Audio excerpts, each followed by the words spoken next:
দর্শক, আছি গাজীপুরের বোটবাজার এলাকায় এবং এই গাজীপুরের বোটবাজার এলাকার যে ভিতরের অংশটি রয়েছে এটি মোটামুটি একেবারে গ্রামীণ এলাকা এবং এখানে গ্রামের যে চিরচেনা রূপ সেই রূপটি আসলে দেখা দেয়। এবং আজকে এই গাজীপুরের বোটবাজারের এই গ্রাম অঞ্চলে এসেছি মূলত শীতের যে অন্যতম অনুষঙ্গ খেজুরের রস, সেই খেজুরের রস সংগ্রহের ভিডিও বা খেজুরের রস আসলে কিভাবে সংগ্রহ করা হয় সে বিষয়টির উপরে ভিডিও চিত্র নির্মাণ করার জন্য। যদিও আজকে অধিকাংশ গাছই খালি, সব গাছে আসলে আজকে হাড়ি পাতা হবে না, কারণ আজকে শীতের পরিমাণটা একটু কম, যে কারণে গাছ রয়েছে এখানে প্রচুর পরিমাণ। এবং গাছের সাথে কথা হয়েছে, দেখা হয়েছে, কিন্তু গাছই যেটা জানালো যে আজকে শীতের পরিমাণ খুব একটা না থাকার কারণে আজকে সব গাছে তিনি হাড়ি পাতবেন না। তারপরও আমরা ভিলেজ বাংলাদেশ, যেহেতু ভিলেজ রিলেটেড বিষয়বস্তু নিয়ে কাজ করি, তাই আমাদের দেশের ইতিহাস ঐতিহ্যের অন্যতম শীতকালীন অনুষঙ্গ এই খেজুরের রস সংগ্রহের উপরে আজকে এই ছোট্ট একটি ভিডিও করছি। আশা করি ভিডিওটি আপনাদের ভালো লাগবে। এবং আজকে আমরা যেই স্পটে আসলে এসেছি, এই স্পটটি দেখলে আসলে কোনোভাবেই বোঝা যাবে না যে এটি গাজীপুরের মতো একটি জায়গায় এমন খেজুর গাছ এখনো রয়েছে।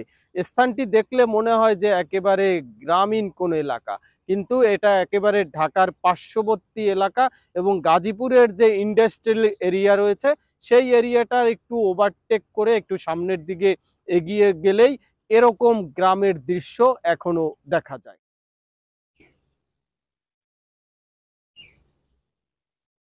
দর্শক, আমার পিছনের এদিকটাতে দেখতে পাচ্ছেন একেবারে লাইন বরাবর বেশ কিছু খেজুর গাছ রয়েছে এবং এই খেজুর গাছ থেকেই এ অঞ্চলে খেজুরের রস সংগ্রহ করা হয়। বিশেষ করে এখন বাংলাদেশের অনেক গ্রাম অঞ্চলেই এ ধরনের একেবারে সারিবদ্ধভাবে খেজুর গাছের সারি আসলে দেখা যায় না, কিন্তু গাজীপুরের বোটবাজার এলাকায় এসে আমরা যে এ ধরনের খেজুরের রস সংগ্রহ করার চিত্র আসলে দেখতে পারবো সেটি আমাদেরও ধারণা ছিল না। দর্শক, দেখতে পাচ্ছেন একেবারে কৃষি জমির মধ্য দিয়ে লাইন বরাবর খেজুর গাছ লাগানো হয়েছে। এরকম খেজুর গাছ লাগানোর দৃশ্য যশোরের বিভিন্ন অঞ্চলে দেখা যায়। বিশেষ করে যশোরই এখন পর্যন্ত বাংলাদেশে খেজুরের রস উৎপাদনের জন্য শীর্ষে রয়েছে। এর দিকটাতে দেখতে পাচ্ছেন খেজুর গাছে হাড়ি পাতা হয়েছে, যদিও এখন বাংলাদেশের অনেক জায়গায় মাটির হাড়ি দেখা যায় না, তবে আমরা গাজীপুরের এ অঞ্চলে এসে মাটির হাড়িও দেখতে পাচ্ছি।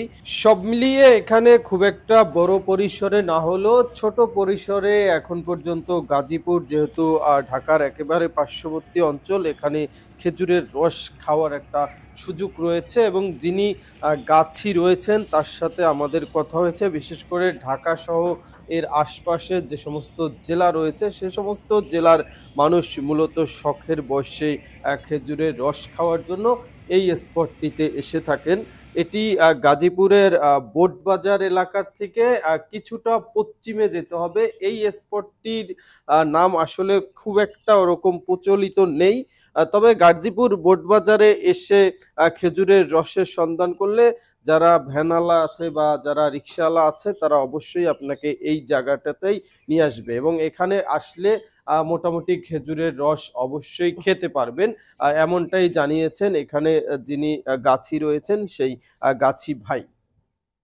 তো যাদের শীতকালীন এই ঐতিহ্যবাহী খেজুরের রস খাওয়ার শখ রয়েছে বা যারা সবসময় খেজুরের রস খেয়ে থাকেন তারা অবশ্যই গাজীপুরের এই বোটবাজারে এসে খেজুরের রস খাওয়ার চেষ্টা করবেন।